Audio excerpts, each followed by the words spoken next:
আসসালামু আলাইকুম, ধন্যবাদ সবাইকে। আমরা এখন প্রবিধান পড়বো, পুলিশ প্রবিধান। ইতিমধ্যে কিন্তু পুলিশ প্রবিধানে গত ক্লাসে আমরা 114 প্রবিধান পর্যন্ত পড়েছিলাম, 114। আজকে আমরা 100 115 থেকে পড়বো। তবে 115 থেকে পড়ার পূর্বের ক্লাসগুলো আমরা একটু রিভিশনে যাব।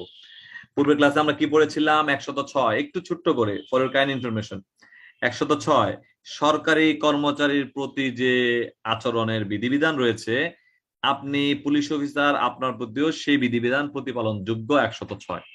দেন আমরা জেনেছিলাম 107 সরকারি কর্মকর্তা হিসাবে, এজ এ পুলিশ অফিসার হিসাবে কোনোভাবেই সংবাদ সংস্থার সাথে যোগাযোগ রাখা যাবে না, ওই সংবাদ সরবরাহ কর্মে নিয়োজিত হওয়া যাবে না।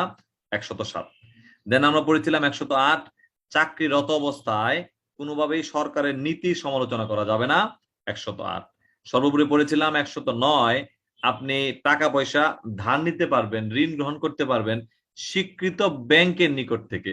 কোন ক্রমে যে এলাকায় কর্মরত আছেন সে এলাকার জনগণ কিংবা মেম্বার চেয়ারম্যানের কাছ থেকে দান নেওয়ার সুযোগ নাই।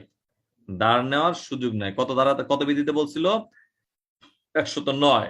দেন আমরা পড়েছিলাম 110 প্রবিধান। 110 প্রবিধান কি পড়েছিলাম? 110 প্রবিধানে আমরা দেখি যে নিলাম ডাকে কোনোভাবেই অংশগ্রহণ করা যাবে না। নিলাম ডাকে কোনোভাবেই অংশগ্রহণ করা যাবে না। যদি অংশগ্রহণ করেন কার অনুমতি লাগবে? আইজিপি মহোদয়ের অনুমতি লাগবে। 110 প্রবিধান। এরপর আমরা পড়েছি 111 প্রবিধান। আপনি কোথাও শেয়ার ক্রয় করেছেন, যেমন ধরেন আমরা অনেকেই বিভিন্ন ভাবে শেয়ার ক্রয় করি জমি, সেক্ষেত্রে আমার পোস্টিং হলো ওই এলাকায়। যদি পোস্টিং হয় বিষয়টা আমাদেরকে জানাইতে হবে। বিষয়টা আইজিপি মহোদয়কে জানানোর বিধিবিধান রয়েছে 111। নিজ জেলা ব্যতীত অন্য জেলায় যদি আপনি নিজ জেলা ব্যতীত অন্য জেলায় যদি আপনি স্থাবর সম্পত্তি ক্রয় করতে চান, অবশ্যই আইজিপি মহোদয়ের অনুমতি নিয়ে ক্রয় করতে হবে। অথবা যদি ক্রয় করে থাকেন প্রতি বছরে একবার মার্চ মাসের প্রথম সপ্তাহে রিপোর্ট দিতে হবে আইজিপি মহোদয়, ডিআইজি মহোদয়, এসপি মহোদয়ের নিকট, যা আমরা ইতিমধ্যে জেনেছি 112 প্রবিধান অনুযায়ী। আর জেনেছিলাম অধস্তনকে ব্যক্তিগত কাজে ব্যবহার করা যাবে না। 113 পাশাপাশি সরকারি সম্পত্তির ক্ষতির হাত থেকে রক্ষা করা পুলিশ অফিসারের দায়িত্ব। 114 প্রবিধান। আজকে আমরা পড়বো 115। Everybody attention please. আমাদের চাকরি জীবনে হোক, পরীক্ষার জন্য হোক, আজকে যে প্রবিধানগুলো পড়বো ইম্পর্টেন্ট ফর আস, খেয়াল করবো সবাই। 115 প্রবিধান। 115তে আমরা দেখতে পাই অফিসারগণ কোনোভাবেই বিনা অনুমতিতে পোস্টিং প্লেস ত্যাগ করতে পারবে না। আমার জনৈক অফিসার যিনি ডিআইজি মহোদয় প্রায়শই বলেন যে, মেহেদী তুমি জানো যে আমি যখন এসপি ছিলাম তখন ওসিদেরকে কিভাবে ধরছি? স্যার আমি তো পুরোপুরি জানি না।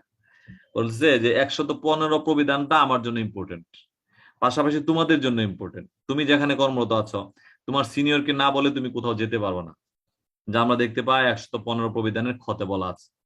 আবার দেখতে পাই জেলায় কর্মরত যে এসপি, এডিশনাল এসপি, এএসপি তারা যদি নিজ কর্মস্থল ত্যাগ করতে চান সেটা আবার তিনি ডিআইজি মহোদয়কে জানাইতে হয়।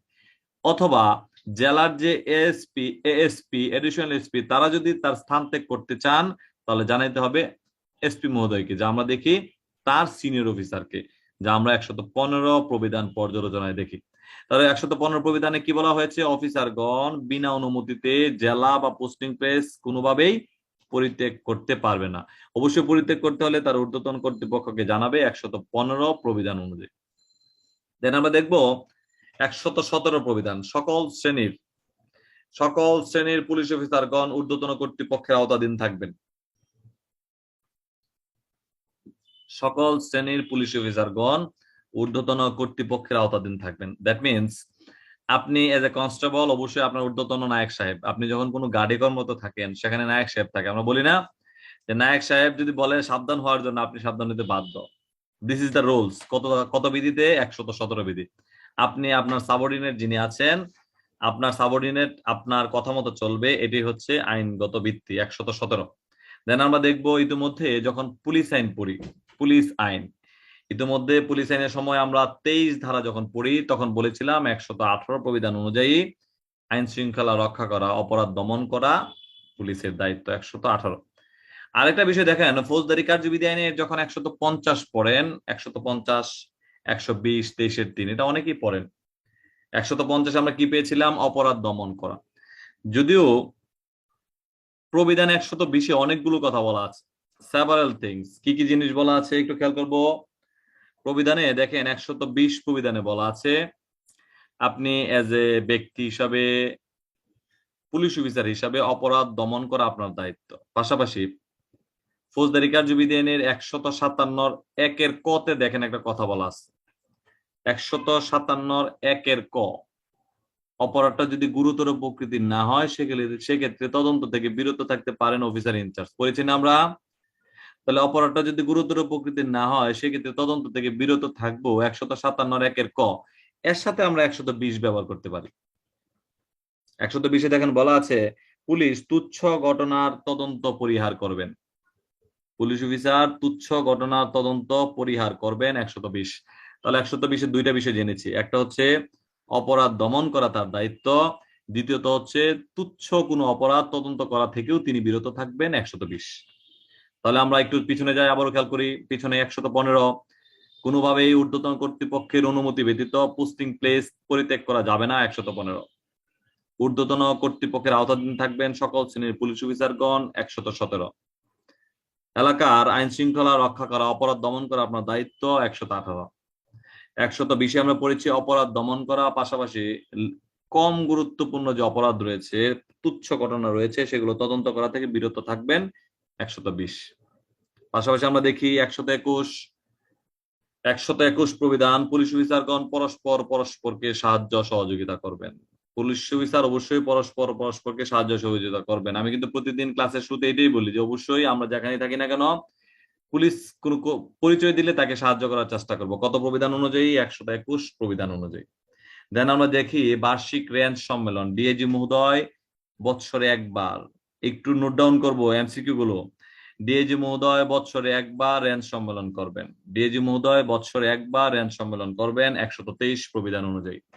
এসপি মহোদয় 3 মাস পর পর, এসপি মহোদয় 3 মাস পর পর ক্রাইম কনফারেন্স করবেন তার সকল অফিসারদের নিয়ে 124। আর আমরা দেখবো 130, this is another important for us, পরীক্ষাতে আসছে 130 বিষের দোকান তল্লাশি। বিষের দোকান তল্লাশির প্রক্রিয়া আলোচনা করুন। আমরা দেখবো বিষের দোকান তল্লাশি করতে পারেন কে? বিষের দোকান তল্লাশি করতে পারেন 130 প্রবিধান অনুযায়ী ডিসি মহোদয় বিষের দোকান তল্লাশি করার জন্য অনুমতি দিবেন। যাকে অনুমতি দিবেন তিনিই তল্লাশি করতে পারবেন, সুনির্দিষ্ট পদের অফিসার বলা নাই। সুনির্দিষ্ট পদের অফিসারের কথা বলা নাই। কত প্রবিধান অনুযায়ী? 130 প্রবিধান অনুযায়ী। তাহলে বিষের দোকান তল্লাশি 130। কে নির্দেশ দিতে পারেন? ডিসি, জেলা প্রশাসক। কাকে দিবেন? পুলিশের যে কোনো পদের কর্মকর্তাকে দিতে পারেন। যাকে তল্লাশির অনুমতি দিবেন, যাকে তল্লাশির অনুমতি দিবেন তিনি তিনি তল্লাশি কালে মালামালের সাথে কাগজপত্র খাতাপত্র মিলিয়ে দেখবেন, যদি কোনো প্রকার গরমিল পাওয়া যায়, গরমিল পান, সেক্ষেত্রে তিনি বিষয়টি 130 প্রবিধান অনুযায়ী এসপি মহোদয়কে জানাবেন। তাহলে নির্দেশ দিতেছেন ডিসি মহোদয়, বিষয়টি জানাবেন এসপি মহোদয়কে। তল্লাশি করতে পারেন যে কোনো পদের অফিসার। বিধিগত 130। পরীক্ষাতে যে আসছিল প্রশ্নটা, এটা একটু একসাথে নিয়ে নেন আপনারা। পরীক্ষাতে প্রশ্ন আসছিল যে বিষের দোকান তল্লাশির পদ্ধতি বা প্রক্রিয়া আলোচনা করুন। তাহলে বিষের দোকান তল্লাশির পদ্ধতি বা প্রক্রিয়া প্রশ্নানুসারে, খেয়াল করবেন কিন্তু, এভরিবডি অ্যাটেনশন প্লিজ। প্রশ্নানুসারে বিষের দোকান তল্লাশির পদ্ধতি বা প্রক্রিয়া নিম্নে আলোচনা করা হলো, আন্ডারলাইন করলেন। দেন লিখবেন প্রবিধান পর্যালোচনা। প্রবিধান পর্যালোচনা আমরা দেখতে পাই প্রবিধান 130 পর্যালোচনায় ডিসি মহোদয় বিষের দোকান তল্লাশির জন্য যে কোনো পদের পুলিশ অফিসারকে নির্দেশ দিতে পারেন। তিনি তল্লাশি কালে দোকানে সকল প্রকার মালামাল তিনি পরীক্ষা করতে পারেন। পরীক্ষা করার পাশাপাশি যদি কোনো প্রকার অসামঞ্জস্যতা পাওয়া যায় সেক্ষেত্রে তিনি 130 প্রবিধান অনুযায়ী গরমিলের বিষয়টি তাৎক্ষণিক এসপি মহোদয়কে জানাবেন 130 প্রবিধান অনুযায়ী। নিচে লিখে দিবেন অতএব আলোচ্য প্রশ্নানুসারে 130 প্রবিধান অনুযায়ী ডিসি মহোদয়ের নির্দেশক্রমে যে কোনো পদের পুলিশ অফিসার তল্লাশিকালে গরমিল সমূহ এসপি মহোদয়কে জানাবেন। সর্বশেষ প্রবিধান 130 বিধি। প্রবিধান 130 বিধি, নিচে দুইটা আন্ডারলাইন দিয়ে দিবেন। এই হচ্ছে আমাদের উত্তর। তাহলে আমরা বর্তমান যে পরীক্ষা পদ্ধতি, উত্তরটা ছোট, প্রশ্নটা বড়। সো ওয়ারিড হওয়ার কিছু নাই, আস্তে আস্তে আমরা চেষ্টা করবো শেখার জন্য, জানার জন্য। তাহলে আমরা আজকে কি জানলাম একটু খেয়াল করি। 115 প্রবিধান, যেক্ষেত্রে আমরা জেনেছি ঊর্ধ্বতন কর্তৃপক্ষের অনুমতি ব্যতীত তার সাবঅর্ডিনেট যে অফিসারগণ আছেন তারা কোনোভাবেই নিজ কর্মস্থল ত্যাগ করতে পারেন না, 115। পাশাপাশি আমরা জেনেছি সকল শ্রেণীর অফিসারগণ তার ঊর্ধ্বতন অফিসারের আওতাধীন থাকবেন, 117। অপরাধ বা আইন শৃঙ্খলা রক্ষা করা পুলিশের দায়িত্ব, 118। অপরাধ দমন, অপরাধ দমন আইন শৃঙ্খলা রক্ষা করা পুলিশের দায়িত্ব, 118। অপরাধের সংবাদ যথাযথভাবে সিনিয়রকে জানানো, পাশাপাশি তুচ্ছ ঘটনা তদন্ত থেকে বিরত থাকবেন পুলিশ অফিসার, 120। দেন আমরা জেনেছি 123 রেঞ্জ সম্মেলন বছরে একবার, 124 ক্রাইম কনফারেন্স 3 মাসে একবার। পাশাপাশি আমরা জেনেছি 130 বিষের দোকান তল্লাশির জন্য জেলা প্রশাসক নির্দেশ দিবেন যে কোনো পদের পুলিশ অফিসারকে, তিনি তল্লাশি কালে মালামাল মিলাবেন, অসামঞ্জস্যতা পাওয়া গেলে বিষয়টি তিনি তার ঊর্ধ্বতন কর্তৃপক্ষ এসপি মহোদয়কে জানাবেন, 130 প্রবিধান অনুযায়ী। ধন্যবাদ সবাইকে। আমরা এখন প্রশ্নোত্তর পর্বে যাবো। আসসালামু আলাইকুম।